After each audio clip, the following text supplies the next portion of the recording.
I'd like to call the meeting to order. Before I turn to the agenda, I'd like to welcome our new members, Josh, Kate, and Shannon. Welcome aboard. It's going to be an interesting time. Looking forward to your contributions to the commission. The first agenda item is election of officers. And before I open the floor to nominations, just like to note to everyone that the only people eligible to vote for officers are regularly elected members, so the alternates are not allowed to participate in the election of officers. So with that, I will open the floor to nominations for chair. I'd like to nominate Bruce Elliott. Second. You beat me to it. I would agree. No, it's okay. No, I'm saying I would agree. Any other nominations? No, so I will close nominations. All in favor of Bruce Elliott as chair, please raise your hand. Looks like it's unanimous. Bruce Elliott has been elected chair of the Zoning Commission. Congratulations, Bruce. I know you're going to do a great job. Thank you. Well, let me just start by saying I really appreciate the support of all the commissioners, and we'll see. I know we have some great challenges in front of us in the short term, but I think we'll do well. We're all going in the same direction and have the same objectives. This should work out very well for us. Let me, before we go any further, I want to make sure this isn't an error. There's no sound system microphone things here. It is not. It is not. There's a whole new system in here, and it's new drop down. Oh, perfect. So And I would always encourage you to always speak up, but no more on desk mics. Well, my wife often reminds me that I need to speak up, so if that occurs to anybody, you can just wave or poke me or something, and I'll pick it up. But, So with the election of a new chair, my brief reign is this commission has come to an end. So Bruce, well, it's no, all a few yours. months ago, well, you did, Tony. What we want to move on to is an election of the position of vice chairman, and as same rules, it's the voting opportunity is only for the 6 elected commissioners. And I'll start by nominating Tony for the position of vice chairman. I'll second that. I'm sorry, who seconded? Me, Shannon. Thank you. Okay.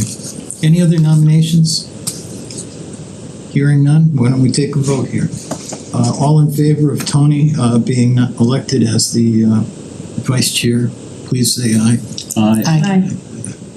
Any opposed? Tony, congratulations. Thank you. Your tenure continues. So, having dispensed with the elections then, we'll move on to the issue that was in a late update of the agenda. It has to do with acceptance of Design Review Board resignations and appointments. And get the right sheet up here. If you all have your material with you. So it's in the Dropbox, and the cover memo is at your desk as well. I didn't include the attachments. Okay. And I also have it on the screen. Well, I just wanted to read the names. So we have 3 people that are appointments, who are reappointments. The first 3 on the list, Anka Dragulski, Polly Rice, Elaine Lang, are all reappointments. And on the 4th name, Doug McCown, I want to have a moment of discussion on that. We didn't receive any information about any of these 4 except for that, basically. There's 3 reappointments and 1 that's new to the commission, would be new to the DRB. We've had discussion about this a number of times over the years. There doesn't seem to be any written guidance on this, but the debate has been about whether we're simply here to rubber stamp names that are sent to us by the committees for appointment to DRB, or whether we have some responsibility, at least to ourselves, to inquire about the background of the individuals and a little bit about how they came to be appointed. Now, clearly, when we look at the three that are reappointments, that notion of vetting, in a sense, is kind of history. They've already been, on commission. So I raised the question then about Doug. I don't know if you were able, following my note, George, to get any information that might suffice as. No, not particularly. Remember, what I do is we get a letter or an email from the town committees, either me or the town clerk, and I forward them on to you. I understand that Mr. McCann is a longtime member of the Democratic Party, and I understand he's a web designer, a web engineer. That is what we know about him. We don't get forwarded a resume or a CV or anything like that. Well, the fact that we've been over this ground before and we've declined to act on names that we didn't get any material on occasion in the past, I'm not sure where the gap is in our process that it comes up again and I again. think that's a question for your town committees. Well, maybe it is. Do we have to approve it tonight, or can we just Well, ask them that to? was my point. If Sorry. the commission wanted to act on this, I guess the name's right there. There's 4 names. We could act in one motion, or if we wanted to separate the last name pending further information action at a later meeting, we can do that too. Would we be able to vote on it on Wednesday when we're reconvening and give them a couple days to present like just a couple bullet points about themselves beyond career choice? I mean, it's a special meeting. We could revise that agenda. 48 hours. I'd like to say Doug McCown currently holds elected office as a member of the DTC, which is technically an elected position. There's a certain vetting process that goes through that at the party level. He was elected by unanimous decision over the weekend during a special meeting held by the DTC, and is held in high regard by the town Democratic Party. I think he'll be a good choice. I don't see any reason to hold off on him specifically. Well, the issue has to do with his background and any experience in the area of architecture. Yeah, I will say that matters a little bit, and we haven't had as strong of a board as I feel like we could have it from that actual, like being able to discuss design criteria as we could, and I don't know him, and he very well, having been in the town a long time, could have great ideas about that, but it is hard to know. I'm not, and that's not a plug against him or against any of the people on here. I'm just saying, I feel for you and what you're saying. I think I tend to agree. Well, it's been said Yeah. before. Yeah. Here we are again. I think the precedent's set, because I do remember the last time we got an appointment we did ask them to come back with more info, so I don't think it's unreasonable just to, is this a pressing issue, like being out there? Well, Or maybe it is. to address that, no, I'll just tell you what the facts are. The next meeting will be on December 18th. The design review board will need to meet to review the same item that you'll be reviewing that evening. There are currently, without Mr. McCown's appointment, there would be 4 members of the design review commission. And 4 is required for a quorum, so it's a tight quorum. That's what the reality would be. Yay! So if we don't approve him before meeting on the 18th, what's the impact again, George? It's just the core. There are only 4 members of the commission then, and they need 4 members to make a recommendation to you. There's a risk there won't be a quorum. No, there unless somebody doesn't come. Okay. Right. I mean, again, that's But there's always a risk. it's a fine margin. Yeah, it's close. I mean, I'm in agreement with Tucker. The candidate was reviewed by the Democratic Town Committee. There was a unanimous vote in favor of him, and I'm comfortable proceeding with his appointment this evening. I would echo that as well. I personally would hold off, but that's just my opinion. I think, not knowing anything about this person, I'd like to know a little bit. So Tucker, what was your thought?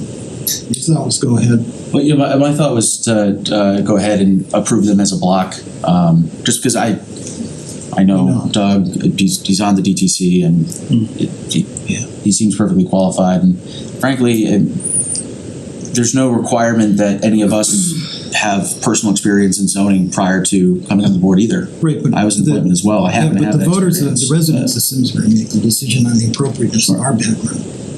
Sure. In this case, we're making the decision on somebody we have no information. beyond the parties. Well, the only thing we care about really, largely, it's Yeah. the experience with the activity and the role. But And when is design review meeting again? Wednesday? No, they'll meet on 12/18. 18th. Sorry, George, Right, did you right say- before your regular meeting. Yeah, did you say we could possibly vote, is that gonna mess things up for you? I'd have to think about the agenda on special meeting and notice of I change. don't know, in that it's special it's a meeting. totally different kind of meeting, so I don't know. Okay. Is the requirement for 3 days publication for a special 48 meeting? hours. 48 hours. In there, the last 48 hours.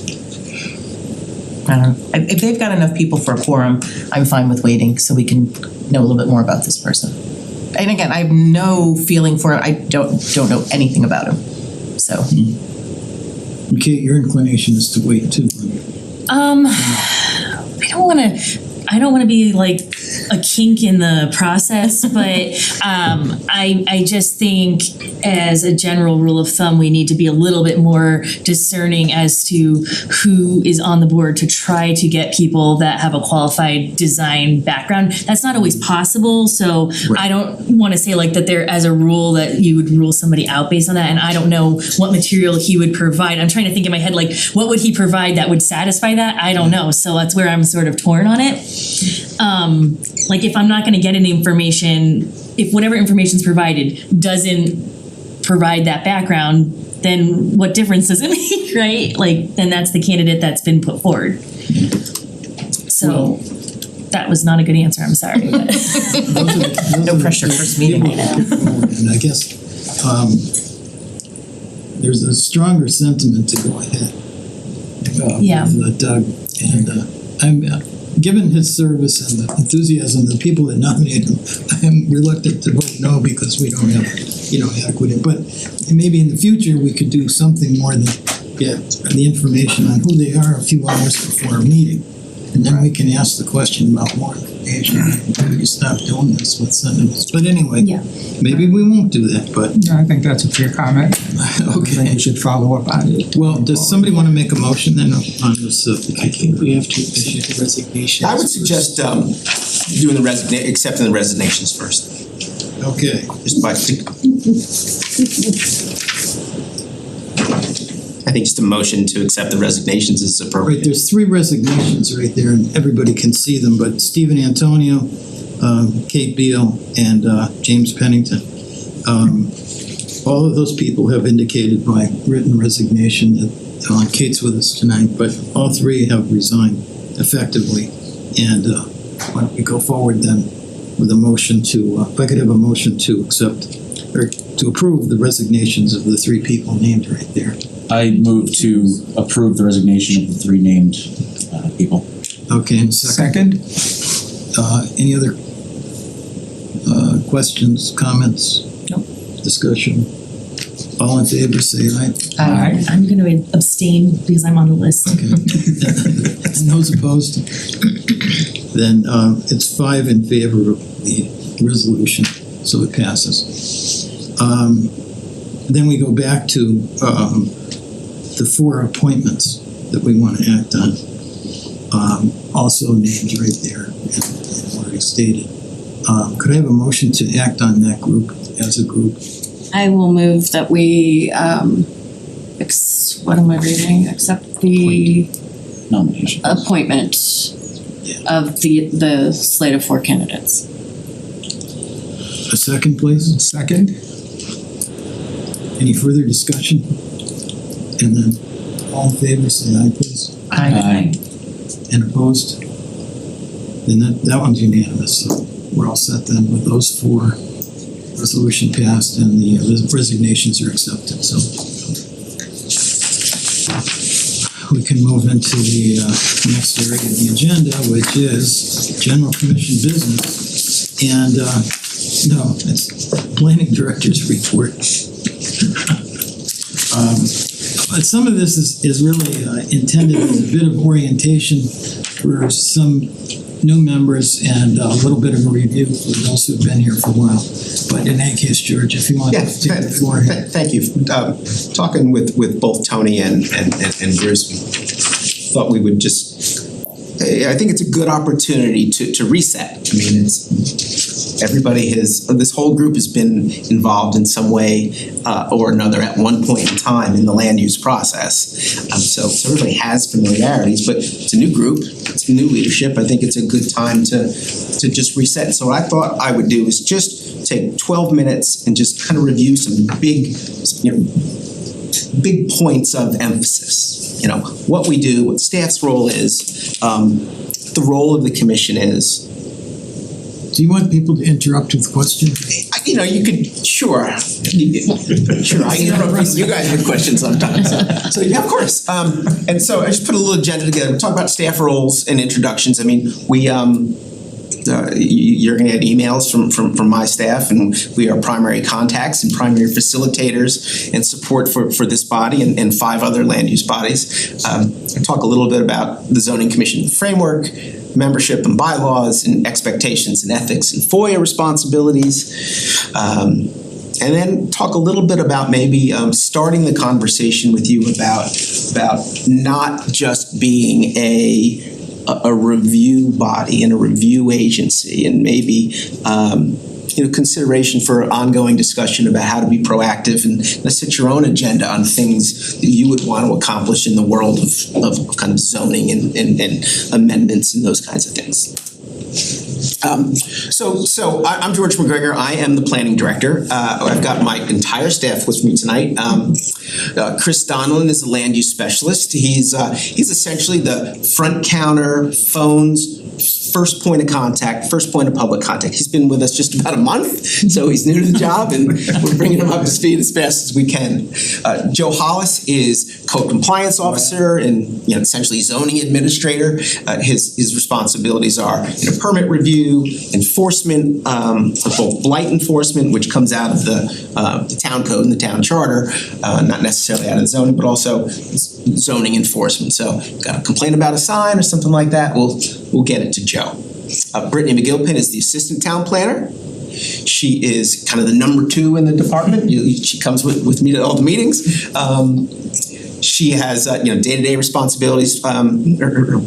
One of the primary responsibilities for her is the environmental side. So she manages the floodplain stuff. She's the facilitator and primary staff support for the Inland Wetlands Commission and Conservation Commission. He's not here with us tonight, but we do have a town attorney, Bob DiCrescenzo. He does not come to all meetings. We bring him in when we require counsel or counsel is requested. So our department is a busy department. Just if you don't know what we do a lot of things. Policy and planning for the community. Obviously, we are technically your land use experts. Me by myself, I've got about 30 years of experience in local land use. Brittany's got a master's in public administration. We've got folks who kind of know what they're doing, and we're pretty good at it. Permitting, plan review, working with developers. Application management, which is what you'll see the most of, is how we bring applications to you. We are the liaison and staff to 6 full land use boards and commissions. We dedicate about 90 nights a year to public meetings among us.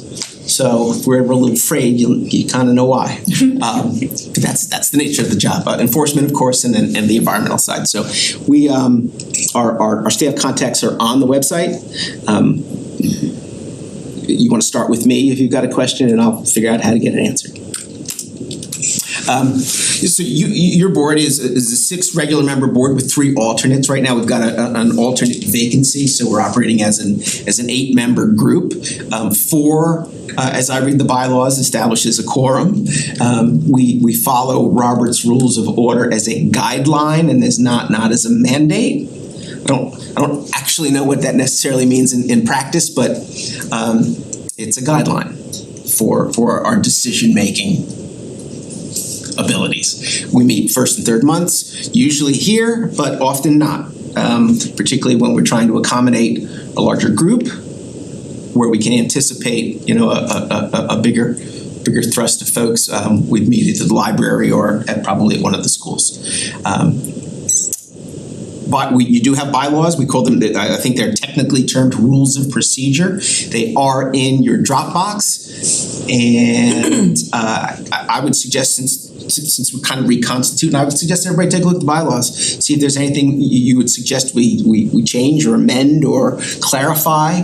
I think the question of voting is a good item to clarify. We clarified that at Conservation Commission, where we clearly said what constitutes action on an item. And I think that the modern approach has been a majority of those seated, but we think it's better that we actually say that in the bylaws. So I would suggest take a look at the bylaws and making some recommendations and work with staff to do that. It's always good with the new group. Look at your bylaws. Well, the thing is that the only bylaws we're going to be looking at are our own.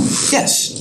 But in anticipation of the Board of Selectmen meeting last Monday night, I was reading what do they call theirs? They have a set of rules.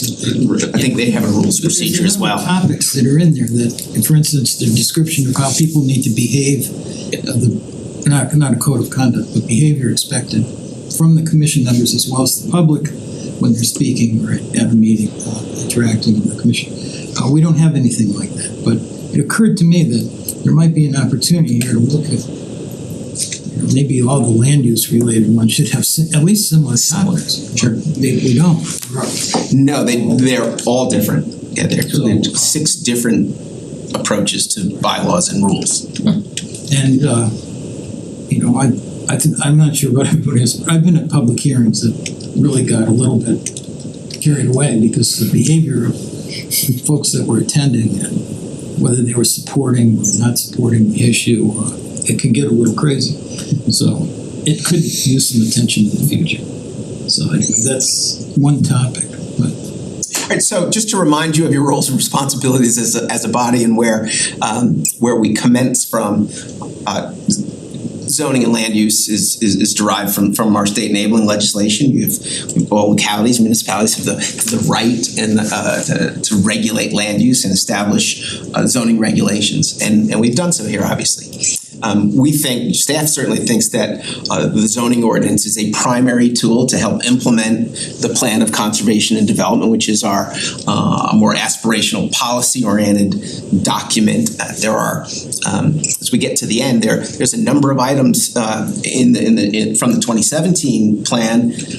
There's also a number of items in the brand new plan that was just adopted by the Planning Commission that assign certain responsibilities to the Planning Commission or to the Zoning Commission. I mean, to deal with affordable housing or any other kind of text amendments, this is the body that would have to agree to take that on.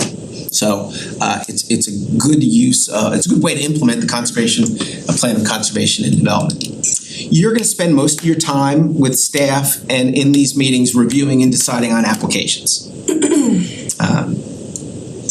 That's the way we're set up. So those applications primarily are zoning text amendments, so change to the zoning regulations. Could be offered by yourselves as a commission, could be offered by staff, or could be offered by a private citizen or a business or a developer. Zoning map changes where somebody's requesting a change from, I don't know, a commercial zoning district or a commercial zone to a residential zone or vice versa. Site plan review, we see a lot of course, those are the technical engineered plans for the development of an apartment complex or a convenience store or anything like that. And then finally, special exception review is a public hearing process where we've attached kind of heightened scrutiny to a use like a liquor store or an industrial use or something like that. And that takes a public hearing process. One of the more complicated matters associated with doing land use in Simsbury is the fact that we've got 3 different sets of zoning regulations. We've got townwide regulations that apply throughout the town.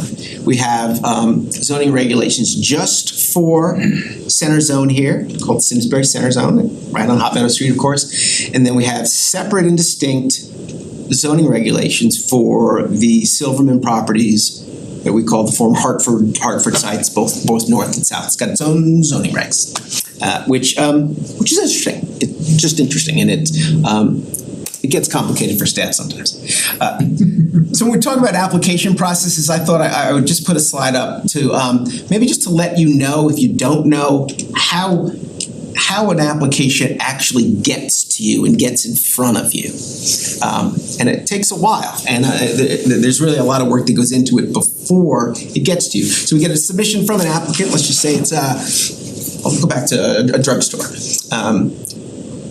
We have minimum submission requirements in our zoning regulations. You might have a traffic study required, or design elements required, site plan plat, that a concept plan, and those kinds of things. Staff's going to take that application. We're going to send it out internally. We send it to engineer, what we call referral agents. We'll send it to the engineer's office. If it's a residential project, we'll send it to the schools for review. We'll send it to Water Sewer Authority. We'll send it to the water company, and they provide.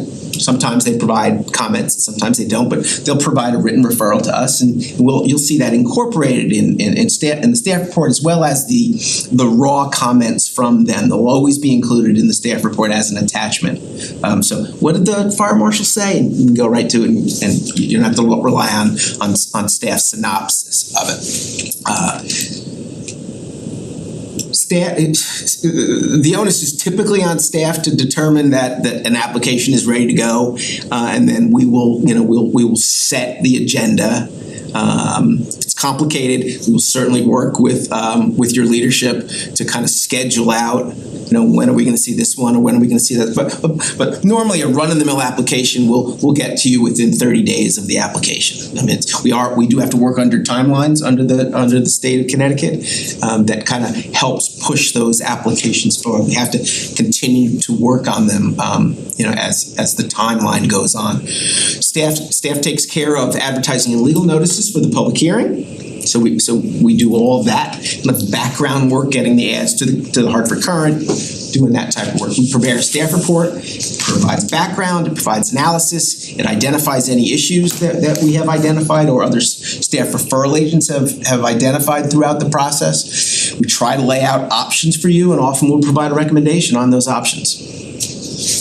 That packet should come out about 1 week in advance of your meeting via Dropbox. We do not provide paper copies. In the old days we used to drop the packet off at your house or send it in the mail. We don't do that. You get it in Dropbox. If you want to make copies, go right ahead. But that's a cost savings measure, and it's all those kinds of things. It doesn't save me anything. Really. But could you just I was going to stop you. I'm not going to start making copies. But especially for rejoining and new members, when you see some of these applications, and the one that Mr. Silverman has filed that we're going to be dealing with in a couple of weeks, has a segment. One section of it is 117 pages. A lot of architectural drawings. It's very difficult to deal with this on a home computer. And so I'm curious as to what recommendation do we have? What suggestions are there? Are there any? Or do we just suck it up and see what we can see, and we don't see a lot of it? It's just not convenient. 17 big submission. We had one just a few months ago that was over 200 pages. Sure. I think we need to do something. I'm not sure I have the answer, but I mean, the onus can always be on the applicant. We could. Well, they do deliver some copies. Yeah, we do get copies. We're not asking for 9. 9? We're not asking. We're not. Yeah. We could. Let's come back and talk about that. As long as we don't have to make the copies. I mean, we can ask the applicant to provide that. But then now we're back to how do I get it to you? It's a little complicated. And then we'll have motions, we'll do draft motions for you and provide findings as appropriate. Most, if not all, of the applications that you approve require findings of some sort, whether it's consistent with the site plan requirements of the zoning regulations or consistent with your plan of conservation and development or something like that. Let's talk a little bit about kind of the administrative side, there are legal and ethical expectations. We do work within a kind of a fundamental fairness framework for the applications that we review. I am not trying to scold or any of that. These are our recommendations. We'd recommend no ex parte communications. Ex parte communications means talking to somebody about a case or a pending application outside of this room or outside of the public hearing process. We would recommend when your friend comes up to you at the mailbox or in Fitzgerald's and wants to talk about it, we would strongly recommend that you politely decline and say we'd love to hear from you at the public hearing or at the meeting. So strongly recommend any discussion occurs in this room during a meeting. Along those same lines, we would recommend avoiding kind of general statements that might suggest any predisposition on a particular application or a topic. And what we mean by that is wait till something gets in front of you and take the testimony, take the information. It's fundamentally unfair if a commissioner were to say, you know, that item that's over at inland wetlands, when it gets to us, there's no way I'm going to vote for it. That's a predisposition.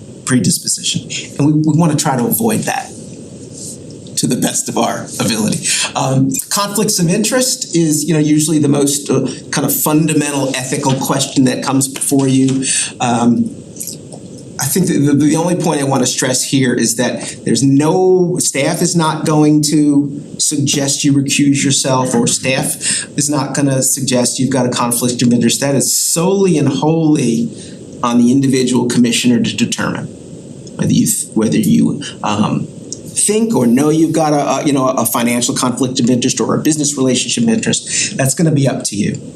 So if usually ever in doubt, we usually recommend recusing yourself. And when I say recuse, that means you remove yourself entirely from the discussion. In fact, we usually ask you to leave the room when the topic is present.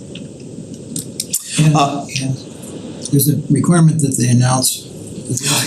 So, I suggest a policy to have it in writing, frankly, but to announce the reason is always recommended. Yeah, it's part of our practice. Yeah. Freedom of Information Act. You are public officials. Your correspondence is subject to FOIA related to your activities on this board, on this commission, including your emails. Now, I will say this today, the town will provide you with a town email. It'll say at Simsbury-C. Some of you, I don't even know if anybody has one up there, but the town will provide that. You've got to request it. We'll do that. Or you can use your own email or a separate email. But that email account is FOIA-able and is subject to FOIA requirements. A little more on that. Yeah, please. I was approached. We're going to ham and egg this. Just a few weeks ago, right, by a resident who was really irate over the fact that she couldn't find on the town website email addresses, email access to the commissioners. And she just was couldn't understand that. And I know our email addresses used to be on the town website. They are no longer. Now, I don't know when that change was made. Could have been 2 years ago, could have been 4 or 5 years. But at one time, there was an email address for every elected commissioner. And now they're not. So I wonder if we could have some sort of look at why is that. I think that the people who elected us should have easy access. If they want to send us a note, there should be some way to do that takes advantage of the electronic systems that we have to invest so much money in. So that must have happened before I got here. I don't know what the reason is. It changed. We'll look at, yes. Yeah. I didn't remove your emails. Well, the thing that also changed was there was a time when it was really the town staff were informed they were not to send things to personal email addresses. Anything that went out from the town had to go through them. So there were other that's not the case anymore. As soon as I get something, I'm sending it to you. So let me see if I can't find out what that reason was. I don't know the answer. So with respect to getting the town email address, do we have to specifically request that? Can you just send me an email? That way I can keep track of it. Okay. If you don't mind, just send me. With what email? He doesn't have the address.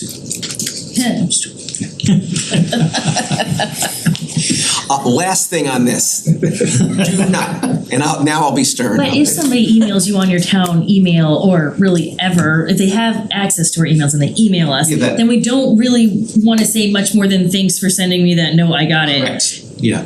correct, I'm in receipt of your And then email. that would just be something you could bring to the discussion in the meeting. Yes. If You just it wanna say, was- I received an email. Right, but like, let's say someone is trying to, their thoughts can't be discussed in the meeting, can they be discussed? Like, what if they sent an email and said, I can't make it to tonight's public hearing, blah, blah, blah, blah, blah. Like, is that something that Sure. gets discussed, or does it just get Nope, ignored? absolutely, good point. So what I think the best way to handle that would be to forward it back on to staff with a request that says, please make this part of the public hearing comments and provide it to all commissioners.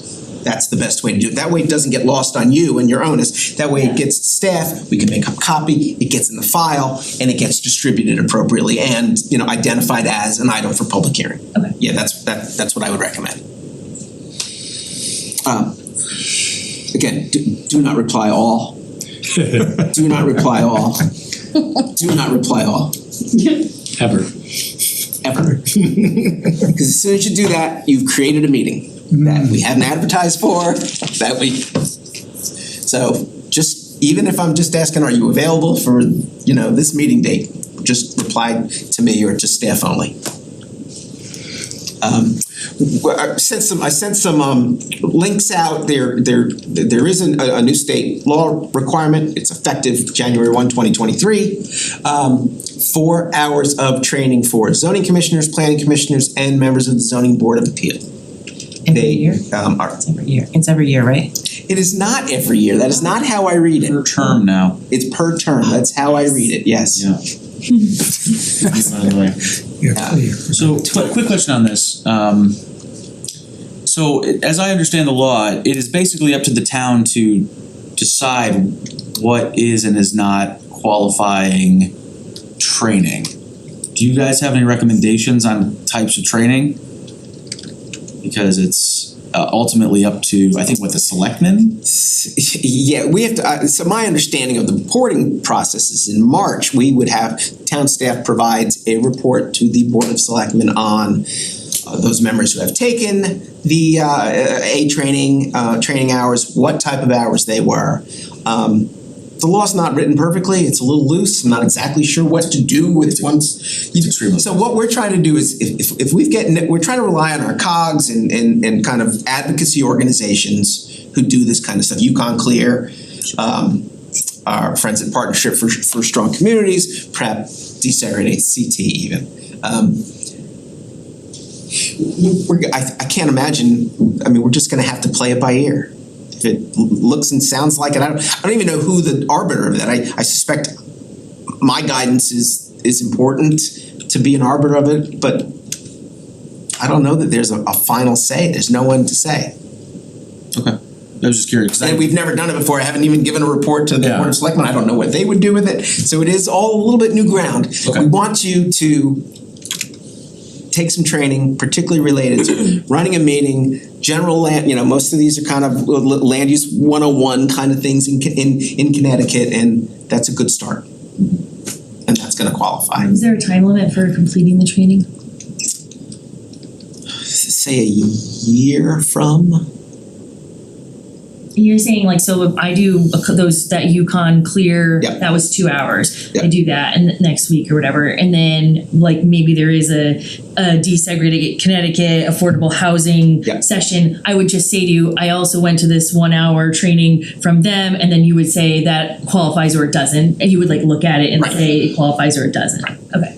So remember, The it's clear ones are always going to qualify. always, yeah. So 3 hours of general land use and 1 hour of affordable housing. That's how the law reads.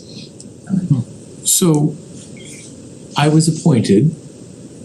I did my training up until last week. Now I'm in a new session, if you will. No idea. When would I have to Now, Mr. Moore, let me, retrain? I'll get back to you on that. I'll have to do a little research. I don't know the answer to that. How it affects. I suspect you've gotten the training, but you love to do this, so. I love going to school. Flowers on your weekend? I'll look at it. I don't know the answer. I don't know that there's an answer to that.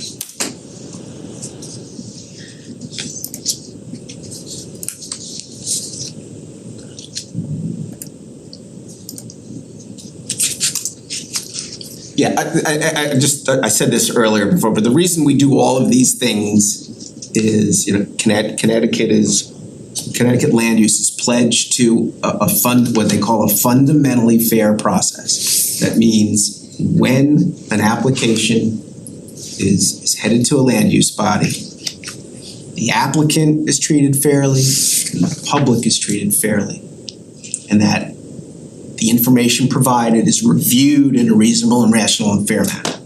So that's why we're always we're just always cognizant of it, and making sure that we've got, we get emails up to the last second. We make sure that those emails from citizens are at least handed out at the night of the meeting and made part of the public record. Same thing if an applicant sends something late, we're going to make sure that you get that and have everything that you can do to make a reasonable and rational decision. So I'll just finish with this. Many commissions I've worked with in the past, talked about and kind of agreed by consensus on a work program, or at least things that they would prioritize as a group that they wanted to achieve over term or over a period of time.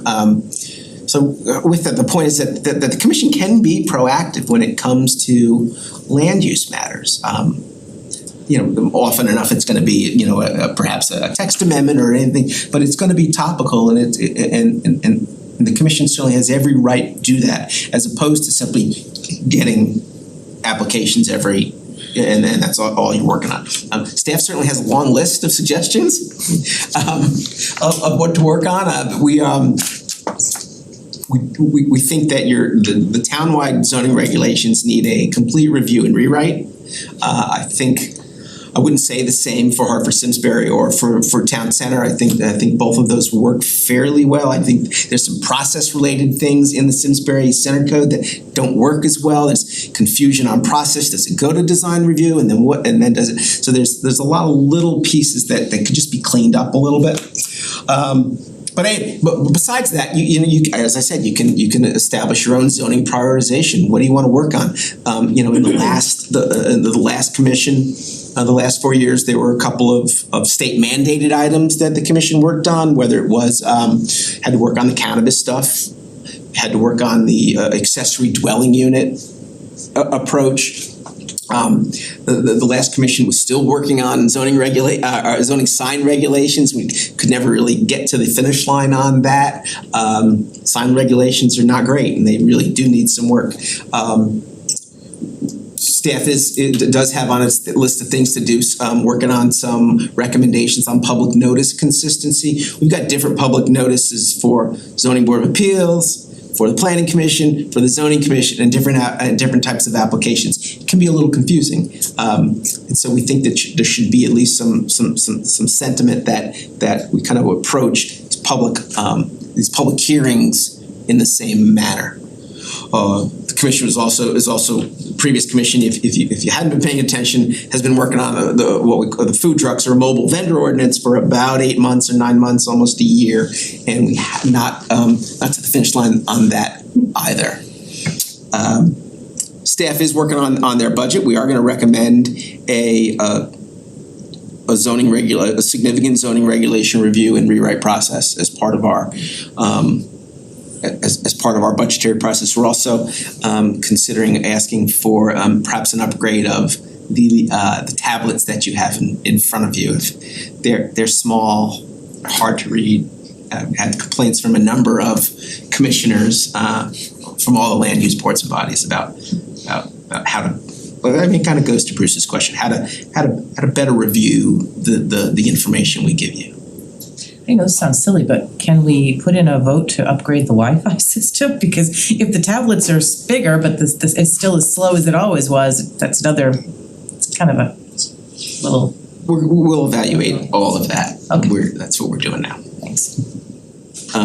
So that's all I had for you tonight. Staff is always open to a one-on, always knock on my door, come in, you want to talk about something. I talked about fundamental fairness, that everything needs to be done here. When it comes to applications or clarifications, if you got a question about something, you can always call staff, and staff can always give you an answer without advocacy. But if there's a question about a zoning reg, or why aren't they doing this, or did they submit you a traffic study and I don't read this the same way, call me, call Brittany, call staff, and we'll always try to answer that question for you. So were you thinking that one day we'd see on the agenda a allocation of time and space for discussion about priorities or agenda items or something? If this group is interested in having that discussion, yes, I'll put it on one of the January meetings. Great. I mentioned a few weeks ago another meeting, really another topic, but our friends over in Canton on affordable housing, they've adopted a 15% requirement commitment to affordable housing or anything more than, I forget, there's a minimum number of residential units in the proposal, so to qualify for it. But it passed, it's 15% of them. They tried to explain to everyone that 10% will never achieve the 10% goal. You won't get there if you set a goal of 10%. If you're not at 10% when you set the goal, you're never going to get there. And so I think we need to, before we get further behind, we need to confront that. And it doesn't seem to me it was that difficult. In fact, I don't know if they had any serious opposition here to it. Everybody recognized the need, and I think, it wouldn't be that. That one is not going to be that difficult. There's a lot of there's a lot of good examples. It's a simple zoning ordinance change. It's a requirement for a mandatory, minimum percentage, wherever that percentage comes. Yeah. I had something I wanted to mention as well, if that's all right. What you described is called inclusionary zoning. One thing, since we're on the top of A30G, I want the commission to understand is that while getting to 10% is the long-term A30G goal, there's something called a moratorium, which you can achieve, where you get a year where A30G no longer applies if you're making a certain amount of significant progress. It's an extremely complicated math equation, but it's not like we don't have to hit 10% in a year. If we are making progress slowly but surely, we can achieve our goals when it comes to the A30G law. I just want people to understand that it's not. People will say sometimes that it's unrealistic, and some people around the state will give up, and it's not impossible, and it's certainly doable, especially if the moratorium is achieved. Though it is complicated, I couldn't tell you. The math is difficult to understand. The math, yeah. The math is fun. In the Connecticut Bar Association, I did some mandatory training. What they said about the calculation in this 200-page book that they gave us was, it is too complicated to discuss here. That was their answer for it, so. That was helpful. Yep. Yeah, I was like, thanks guys, it's great. Well, I have a suspicion the judges who are being compelled to enforce it don't find it funny, but it is what it is. Okay. Going back to the subject at hand, I just want to say thank you, because when I came on the board, I never got anything like this. This is very, very helpful, very interesting and very helpful. So, thanks. And we can always come back on different topics. We can do some of our own training here. Then we'll ask you to do the talk to hand. So that's all staff had this evening. Thank you. And just a reminder, you do have a special meeting scheduled for Wednesday at 6 p.m. I just wanted to add one more thing. It doesn't have a direct link to our business. I just want to make sure everyone knows that when you sit here and it's decision time, no one tells you what to do. You have to make the decision based on what you know and what you feel, and we want everyone to vote their conscience every time. We're here to represent the voters and the residents of Simsbury, but we also have our own insight and our own experiences. You have to do what you think is right. And if you could do that, then you've done what I think the voters expect of us. So, however it turns out. So that's it for me. Does anybody else want to add anything before we close the meeting? We had enough fun here. Okay, how about a motion to adjourn the meeting at 7:50 p.m. Michelle, make a motion. Thank you, Diane. Second? We'll second that. Thank you, Shannon. Any further discussion? All in favor, say aye. Aye. Aye. Those opposed? So that's unanimous.